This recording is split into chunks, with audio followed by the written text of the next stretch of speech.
connaissez ces projets, vous êtes des potentiels bénéficiaires de ces différents projets-là, soit des constructions ou des transferts ou des activités qui sont menées sur vos cibles. L'objectif de cette activité, c'est de dire s'il y a des problèmes que vous rencontrez sur ces projets, de les présenter, s'il y a des recommandations que vous avez pour l'amélioration des investissements dans le cadre de la protection des couches vulnérables dans vos différentes zones, de les faire, mais liés au projet. C'est vrai qu'il y a 2 projets qui seront supprimés, ou je dirais, dont les ressources seront transférées en sorte de transfert, c'est ça, non? Dès l'année prochaine.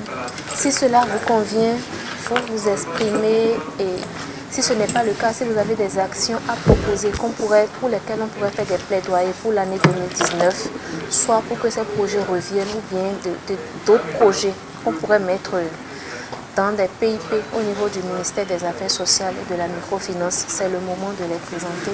Et nous allons essayer de prendre les recommandations et de proposer un plan d'action pour l'amélioration des investissements au niveau du secteur des affaires sociales et de la microfinance. Sans plus de protocole, je vais laisser la parole à qui veut la prendre. Votre point de vue également sur ce qui est fait et les recommandations. Ce que je pourrais suggérer, pour tous ici, nous n'avons pas eu le rapport, moi je l'ai eu, on a étudié. Peut-être que ce que vous aviez eu comme constat, vous pouvez peut-être les partager, et les points qui soulèvent des préoccupations, qui peuvent soulever des commentaires, peut-être vous les lancer, et là, ils pourront intervenir beaucoup plus efficacement. Le TAF, c'est ce qu'on disait, pouvait nous aider. Puisque la mission du centre, c'est de former les personnes handicapées, de leur donner une formation professionnelle et au retour qu'ils soient capables de se prendre en charge. Mais après la formation, les parents, comme c'est des enfants de couches vulnérables, il y a toujours le moyen qui pose un problème. Quand ils finissent, ils rentrent chez eux. C'est tout comme s'ils n'ont rien appris. Le centre organise une tournée traditionnelle chaque année pour aller les voir. Est-ce que quand ils ont fini, ils sont rentrés là, est-ce qu'ils continuent de faire ce qu'ils ont appris? Mais le constat, quand on va sur le terrain, c'est tout comme s'ils n'ont reçu aucune formation parce qu'ils n'ont pas de matériel pour travailler. Et nous avons suggéré, si on peut nous allouer des fonds juste à leur sortie, nous-mêmes, parce que les formateurs qui les forment, la plupart de ceux qu'ils utilisent, c'est les trucs qui sont dans l'informel, dans le marché noir, ce n'est pas les trucs où l'administration achète régulièrement. Donc si vous voulez acheter, si vous ne n'impliquez pas un formateur, vous allez passer à côté. Donc on se dit, si on peut avoir des sous juste à leur sortie, nous allons les doter de minimum pour que quand ils rentrent chez eux, ils peuvent exercer ce qu'ils ont appris. Donc c'est là où nous avons un peu de difficultés. C'est vrai, il y a Fassen, Farif Dalor qui les aidait. Mais le problème est que je prends quelqu'un qui a quitté Ouessé, qui a fait élevage. On l'appelle pour dire viens, on te donne la paix, on te donne ci. C'est sûr que quand il va quitter ici pour rentrer avec la paix, c'est sûr qu'au cours de la route, il va enregistrer des cas de mort. Donc les enfants en ont reçu, ils ont été victimes de ces cas qu'ils ont rencontrés. Quand on va, on dit ce qu'on vous a donné, il dit non. Je mets avant de venir chez lui, sur ces 10, à peine ces 4 qu'il a pu récupérer. Donc nous avons cette doléance pour voir comment peut, quand ils finissent, qu'ils ne se retrouvent pas comme dans la situation de départ ou comme ils n'ont rien appris professionnellement. Des kits de démarrage, des kits d'apprentissage et des fonds de roulement pour pouvoir se prendre en charge, pour pouvoir s'installer dès qu'ils seront à leur à la sortie. Et c'est une grande doléance qu'on est en train de faire. Je ne sais pas par quel moyen les OSC, notamment Social Watch, va arriver à convaincre le gouvernement. Mais il est souhaitable que ces fonds-là ne soient pas, comment dire, compactés et mis ensemble. Parce que, en fait, c'est vrai que la famille est formée de femmes, d'enfants et tout ça qui forment une couche, les couches vulnérables.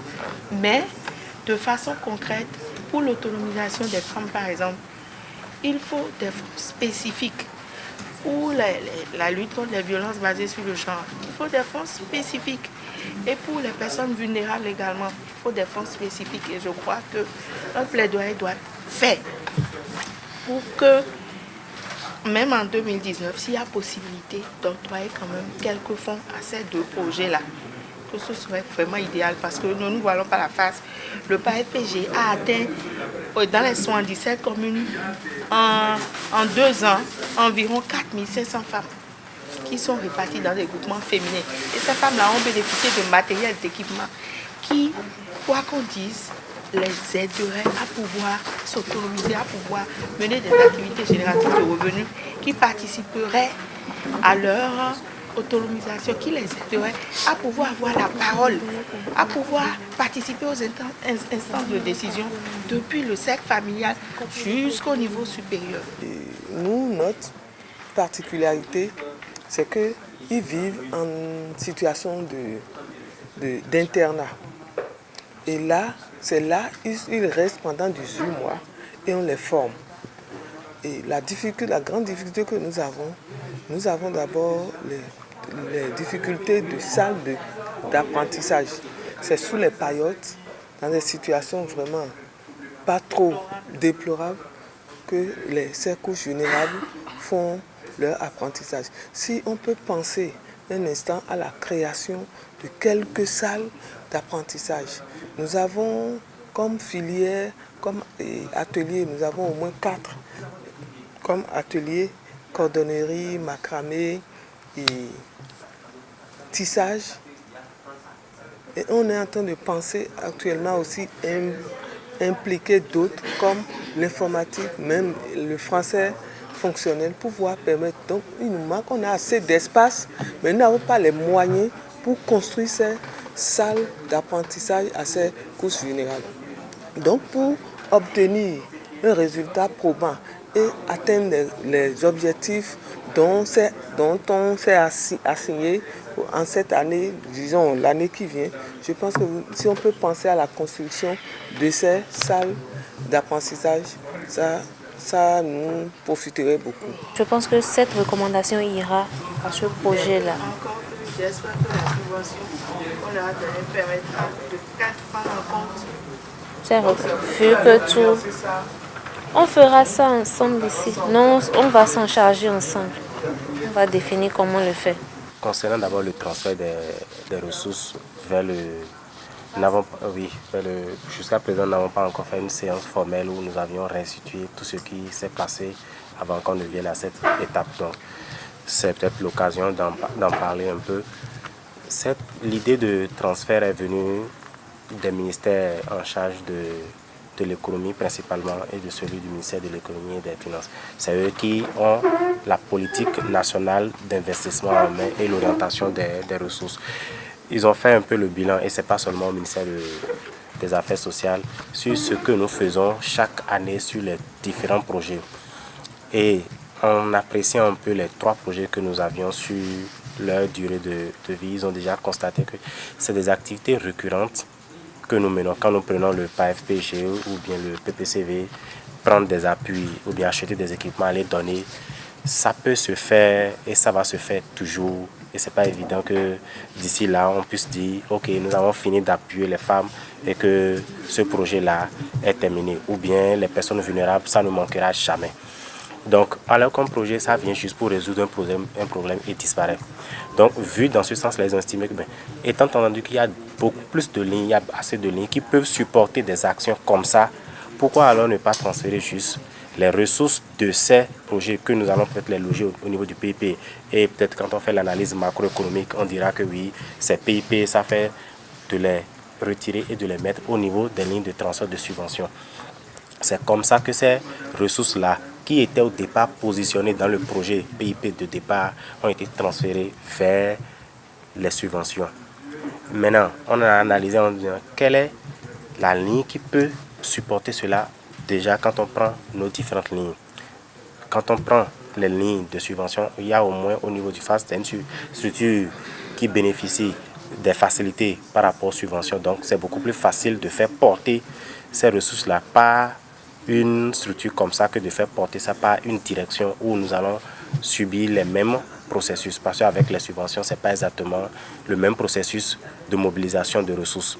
Donc ces ressources ont été positionnées juste au niveau du FAST, mais pas mélangées avec les ressources de départ du FAST. Il y a une grande différence. Vous prenez, vous allez trouver les crédits réservés pour le fonctionnement du FAST tel que par le passé défini et c'est les autres crédits mis à part.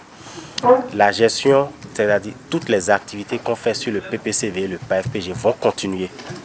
Mais peut-être c'est le pilotage qui va changer. Parce que là maintenant ce n'est plus directement sous la coupole PAFPG, ce n'est plus sous la coupole PPCV. Donc ce serait un nouveau pilotage qui sera défini et ce n'est pas encore retenu, le pilotage. Mais quoi qu'on dise, ces différentes activités qui se mènent vont toujours continuer. Je voudrais juste faire ce éclaircissement. Parlant de construction de salles de classe, oui, des salles d'apprentissage, c'est très important de le souligner. C'est normalement le nouveau programme qui remplace le programme PRC renforcement de capacité ordinaire. Dans le PIP 2019, on a parlé de modernisation des espaces publics de protection sociale et de promotion du genre. Pour espaces publics de protection sociale, les centres de formation sont dedans. Donc, tous ces centres-là devaient bénéficier de ressources ou bien pour un certain nombre d'activités. Les plaidoyers ont été faits, mais il faut avouer que les ressources que nous avions eues sur ce programme sont tellement maigres que véritablement la priorisation peut nous amener, même déjà par rapport au projet de PTA qui est fait, à ne pas prendre en compte cette action aussitôt. Ça, il faut l'avouer déjà.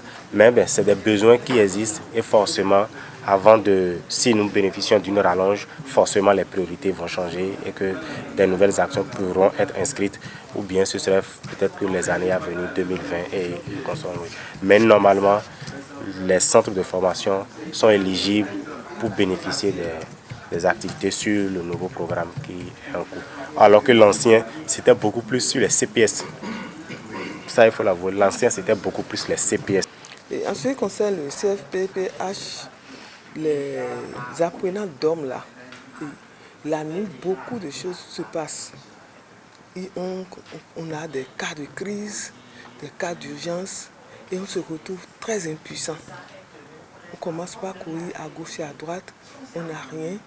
Comment faire pour pouvoir secourir les convois vers les... Donc il va falloir qu'on pense aussi à un moyen pour ces centres-là, pour pouvoir nous permettre d'atteindre nos objectifs. Je dis moyen roulant, je ne parle pas de luxe, je ne parle pas, mais ce qui peut être approprié au centre pour pouvoir faire le travail par rapport à nos cibles. Il y a une recommandation. Lorsque les appuis sont faits dans nos structures, il faut préciser quel est le projet ou le programme qui fait l'appui. Parce qu'en général, ce qui se passe, on dit, Madame le ministre vient faire un appui, et lorsque on vient, par exemple, nous, on a reçu une imprimante Braille, et je ne savais pas que c'est un programme qu'on appelle PPCV qui a financé le chose. On m'a dit que c'est OFE qui a donné l'imprimante. Il a fallu avant-hier que les gens viennent de la présidence. J'ai reçu une mission de la présidence qui est venue dire, nous sommes venus voir l'effectivité des réalisations du projet PPCV sur le terrain. Moi, je suis nouveau, et puis bon, ce projet-là m'est totalement étranger. Même ceux qui étaient là ne savaient pas. Ils savaient qu'il y a une imprimante qui est venue par l'entremise de OFE que madame est venue remettre. Estampillé. Non, voilà. Il a confirmé comme lui était là. Donc, la première recommandation, c'est qu'on nous dise lorsque les appuis sont faits, voilà, c'est dans le cadre de tel programme et de telle autre chose là. Donc, c'est un peu ça. Bon, par rapport au PPCV, c'est ça seul que je sais. Je sais qu'il y a un certain nombre de matériels qui ont été acquis au profit du centre des aveugles, notamment l'imprimante Braille dont j'ai parlé tout à l'heure. Et je crois qu'il y a un climatiseur, qu'il y a du matériel informatique aussi. C'est la même chose que vous avez reçu. Voilà. Bon, moi, mon souhait par rapport à ça est que les besoins partent véritablement des centres.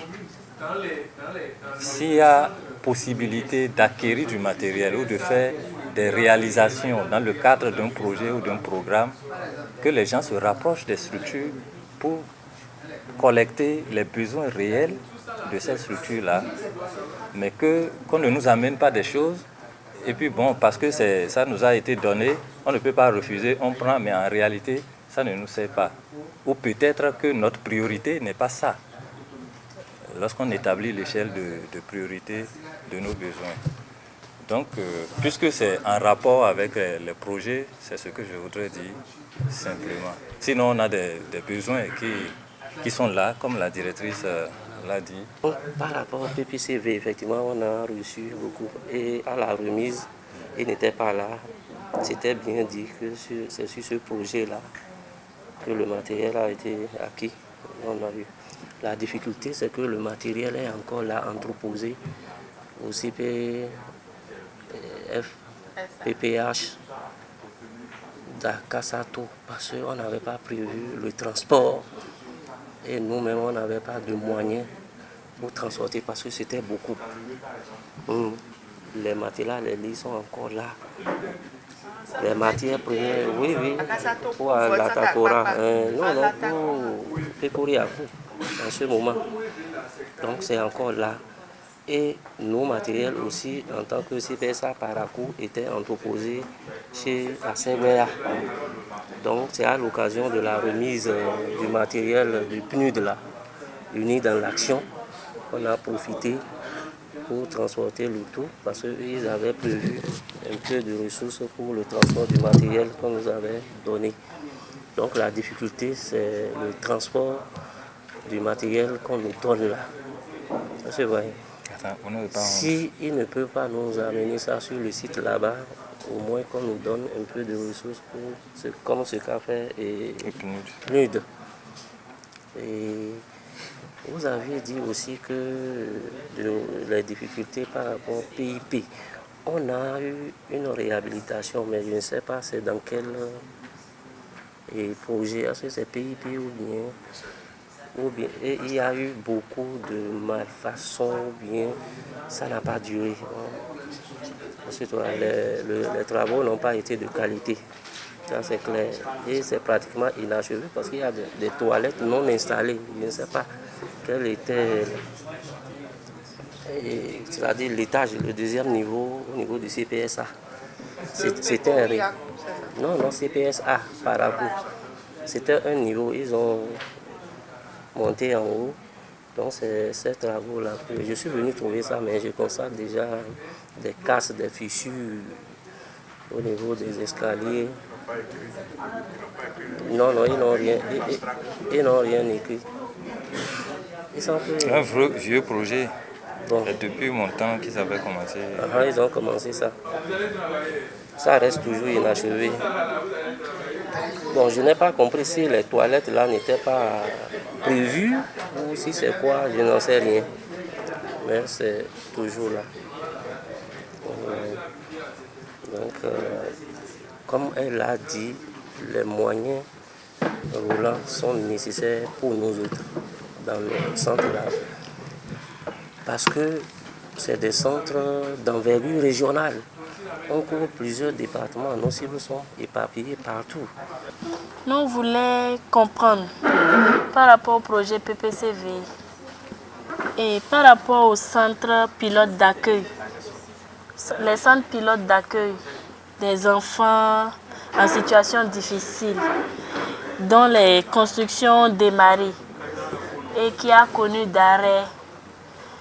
Comment vous comptez vous y prendre, puisque vous avez connu une réduction et même il semble que le projet est supprimé. Comment ça va se passer maintenant? Les différents projets PPCV ou PFPG, au départ, quand vous voyez la planification, c'est des projets qui sont appelés à être dotés de ressources conséquentes. Donc les investissements avaient démarré dans cette dynamique-là, mais les ressources sont baissées par la suite. Donc forcément, ça n'ira pas plus que ce que nous avons comme ressources. Donc ce qui veut dire que la réalisation de ces infrastructures prendra un peu plus de temps que ce qui est prévu au départ. Mais forcément, une fois que c'est entamé, on ne saurait laisser ça simplement comme un chantier abandonné ou bien ça peut prendre un peu de retard, mais forcément les investissements seront terminés. À des niveaux donnés, certains centres sont déjà terminés, donc il reste la viabilisation de ces différents centres-là qui forcément sera prise en compte. Non plus sur le PPCV, mais maintenant sur le nouveau programme de modernisation des espaces publics de protection. Tout à fait, ce ne serait plus sur le PPCV. Sur le PPCV, on n'a plus d'investissement en termes de construction. Donc tous les projets qui étaient sur le PPCV ont été récupérés depuis cette année déjà, par le PRC et l'année prochaine par le programme de modernisation. Le coût éducatif des enfants en situation difficile, qui connaît maintenant aussi une réduction de coûts. Comment ça va se passer? Ces enfants seront abandonnés à eux-mêmes ou est-ce qu'il y a des mesures palliatives pour les maintenir encore en attendant de trouver la solution? Nous avons vu un tableau avec des indicateurs, avec des performances. Est-ce qu'il y a eu une évaluation à mi-parcours dont on pourrait avoir les grandes lignes par rapport à vos prévisions? La question des enfants, surtout dans notre pays, nous disons que l'article 8 de notre Constitution dit que la personne humaine est sacrée et inviolable. Mais nous constatons que dans la réalité, à chaque niveau, que ce soit les enfants et les femmes, les droits est bafoué. Et ceci dit, je pense que la question, c'est le premier point qui vous concerne. Le deuxième, et le monsieur en face a posé une question pour dire que quand ils forment les personnes en situation de handicap, périodiquement, une fois l'an, ils vont sur le terrain pour pouvoir les visiter. Je veux savoir quel est le jour qui est retenu. Est-ce que c'est le 3 décembre qui est la journée des personnes handicapées? Après leur libération, le centre décide à un moment donné d'aller dans chaque département pour voir à leur retour est-ce qu'ils continuent de travailler, ce qu'ils ont appris là. Est-ce qu'ils le font exactement. Voilà. Maintenant, comme on n'a pas assez de moyens pour voir ceux qui sont en train de faire quelque chose, on essaie de les apporter juste un modèle geste pour les motiver. Si nous prenons celui qui a appris à faire macramé par exemple, avec quelques lots de fil nylon, il peut faire sac et vendre. Donc quand on va, on les voit en train de faire, on les motive.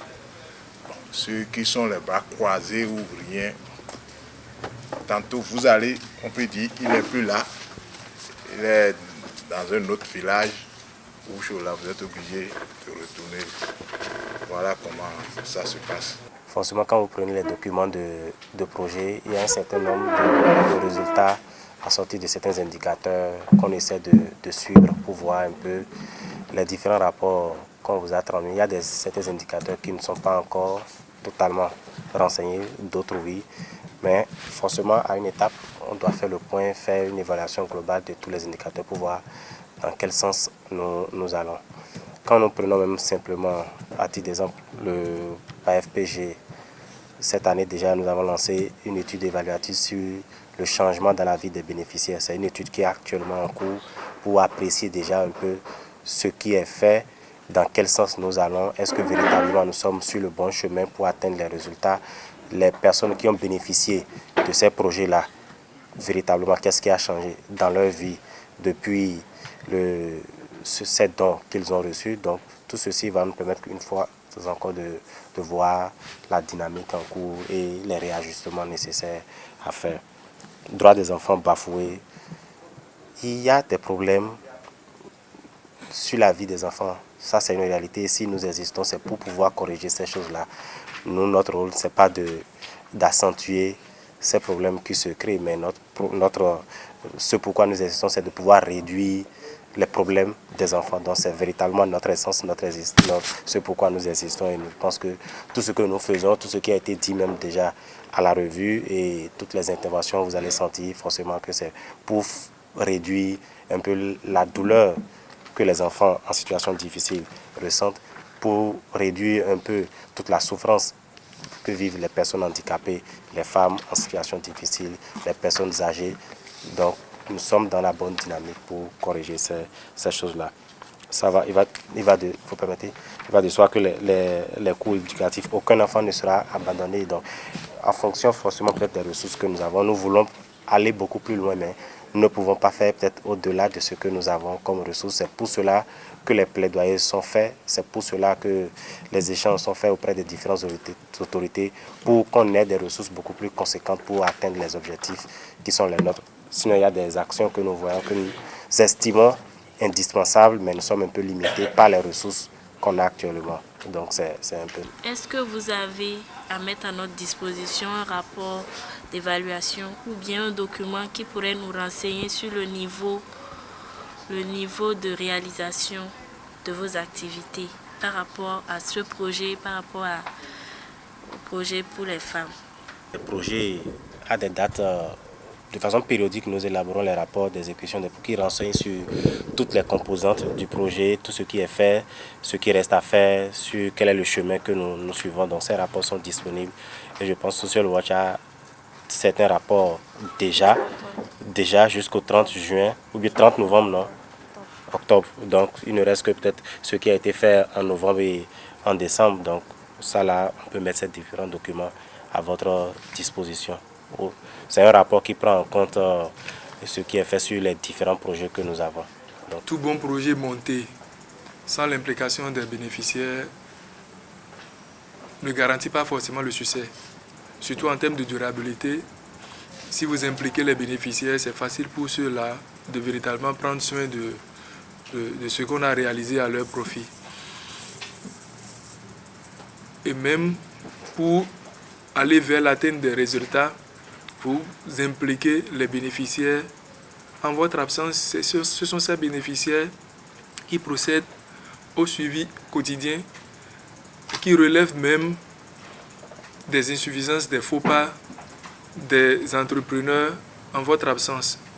Et le suivi participatif, c'est donc indispensable pour la réussite de tout projet. Au niveau du ministère du Développement, dans le cadre des travaux d'assainissement du programme d'investissement public, il avait été déjà demandé en 2016 pour le compte de la gestion 2017 de fusionner ces deux projets.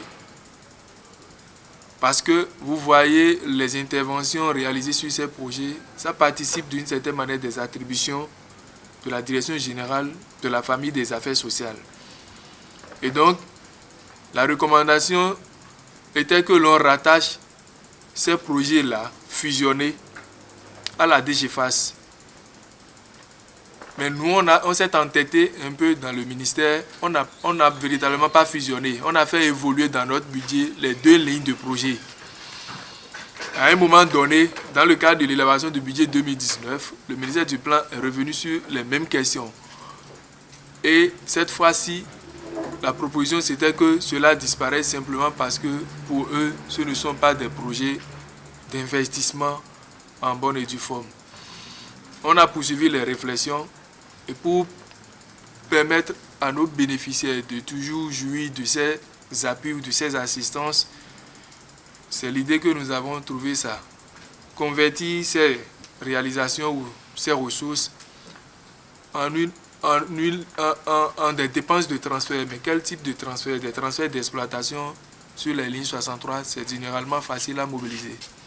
C'est une activité qu'une direction peut exécuter. Et ce n'est pas la disparition de ce PPCV-là qui va empêcher le ministère de toujours œuvrer dans l'insertion des personnes handicapées dans la vie professionnelle. Et les centres de formation professionnelle des personnes handicapées qui sont là, en matière éducative, en dehors de l'efficacité interne qui préoccupe les éducateurs, il y a l'efficacité externe. L'efficacité externe qui touche les produits que nous avons envoyés sur le terrain. Que sont-ils devenus? Et donc c'est également la préoccupation au niveau des centres de formation professionnelle des personnes handicapées. La disparition ou le transfert des ressources de PPCV en subvention ne saurait empêcher nullement les interventions en matière d'insertion des personnes, d'insertion professionnelle des personnes handicapées. La question est liée à la prévision ou pas des mesures pour l'insertion professionnelle. Il y a la formation des personnes handicapées, des OEV, consorts. Maintenant, on s'est demandé si ces personnes qui sont en train d'être formées seront accompagnées pour une insertion professionnelle. En matière de formation, non. C'est le centre même, sur le budget qu'on alloue au centre, que le centre forme ses handicapés. C'est tout. Jamais une formation, on a dit, de temps à temps, les personnes en situation de handicap qui ont été formées, c'est le PPC qui a financé, non. C'est le centre depuis des années. Et à l'intérieur, nous avons une école qui exécute le programme formel au niveau national. Lorsque je reçois une imprimante braille, par exemple, est-ce que cela ne participe pas à la formation de cette cible? Bien sûr. Donc, moi, je crois que oui, dans le cadre du PPCV, le matériel reçu participe à la formation des cibles que nous suivons. C'est mon point de vue. Ils ont peut-être financé en nous dotant, sinon en vous dotant de matériel. Mais la formation même en elle n'est pas financée. Elle est faite peut-être sur budget, sur d'autres ressources. Ce sont généralement les directions départementales, les CPS, les centres de promotion sociale des personnes handicapées visuelles ou bien les centres de formation de personnes handicapées qui bénéficient le plus des actions du projet de modernisation. C'est ça maintenant, modernisation des espaces. De protection sociale et de promotion. Voilà. Je me demande s'il ne serait pas bien de les renforcer un peu en suivi de chantier pour qu'on ne soit pas surpris à la fin de la mise en œuvre du projet que les travaux réalisés ne respectent pas ce qui est prévu, de manière à faire participer efficacement les bénéficiaires à la mise en œuvre des activités qui leur sont destinées. Non, c'est une recommandation très pertinente. Cette recommandation n'est même pas liée seulement à ce projet spécifiquement, mais c'est de façon générale pour tout ce qui est investissement public. C'est pour cela même que sur le plan national, il est demandé que quand on lance un chantier, que ce soit en présence des bénéficiaires, qu'on explique aux bénéficiaires ce qu'il y a lieu de faire, et même la copie des contrats, normalement, une copie est déposée au bénéficiaire qui sait normalement exactement quel type d'infrastructure on veut faire, qu'est-ce qui doit être fait, et parce qu'il est là, il peut suivre très facilement, même si dans le cheminement, il n'a pas une responsabilité formelle, mais sa présence simplement peut permettre de suivre et d'alerter très rapidement quand ce n'est pas le cas. Donc cette dynamique-là, peut-être qu'elle n'est pas faite comme cela se doit et cela serait renforcé, mais ce n'est pas quelque chose, ce n'est pas nouveau. Okay. C'est ce que je voudrais dire, c'est demander que ce soit comme ça pour faciliter un peu le suivi. Parce que quand on lance un chantier, on n'est pas toujours là. C'est celui qui va bénéficier, qui est vraiment préoccupé, qui est là tout le temps. Peut-être les autres organes peuvent venir de façon ponctuelle, apprécier tout et tout. Mais quand on n'est pas là, quand vous prenez un bâtiment, supposons que je viens une fois, 2 fois pour la fondation, mais tout ce qui est fait au jour le jour pour la fondation, mais quand on ferme, on ne voit plus. C'est seulement celui qui est là qui peut vraiment suivre. Donc c'est pour cela qu'on demande aux bénéficiaires. Cela est fait dans une certaine mesure, mais cela sera renforcé pour les autres. Un dernier, je dirais, questionnement et puis on va finir. C'est par rapport, le DPP disait que ce n'était pas une fin en soi, hein. Mais je voudrais quand même y revenir. L'amenuisement des ressources en investissement au niveau du ministère des Affaires sociales. C'est assez préoccupant pour des profanes comme nous qui suivons l'exécution de loin. Mais pour vous qui êtes à l'intérieur du secteur et qui vivez la réalité, est-ce qu'il n'y a pas lieu de faire des plaidoyers pour que, je ne sais pas si ce sont des anciens projets ou de nouveaux projets que vous allez proposer, mais je me dis que le programme H et le programme de modernisation seul, est-ce que c'est vraiment suffisant selon vous qui êtes acteur dans le secteur des affaires sociales et de la microfinance? Est-ce que c'est suffisant comme investissement dans vos différents secteurs? Et qu'est-ce qu'il y a lieu de faire? Merci. Les besoins sont énormes, hein. Ça il faut l'avouer. Mais ce n'est pas pour autant que pour tous les besoins, nous aurons des projets. Parce qu'en voulant définir également le projet, il faut essayer de voir la dynamique de financement possible. Il y a eu par le passé plusieurs projets spécifiques, projets de règlement de tels problèmes, projets par-ci par-là. Mais depuis 2014, et ça de façon générale, il y a eu un redimensionnement de l'investissement public, un rationalisement du portefeuille des investissements publics où certains projets qui participent au même objectif étaient appelés à être fusionnés. C'est ça qui a amené l'année passée, par exemple, à demander qu'on fusionne par FPG et PPCV. Donc, ce n'est pas évident que nous puissions encore créer de nouveaux projets pêle-mêle. Mais nous avons deux grands projets. Quand nous prenons le projet H,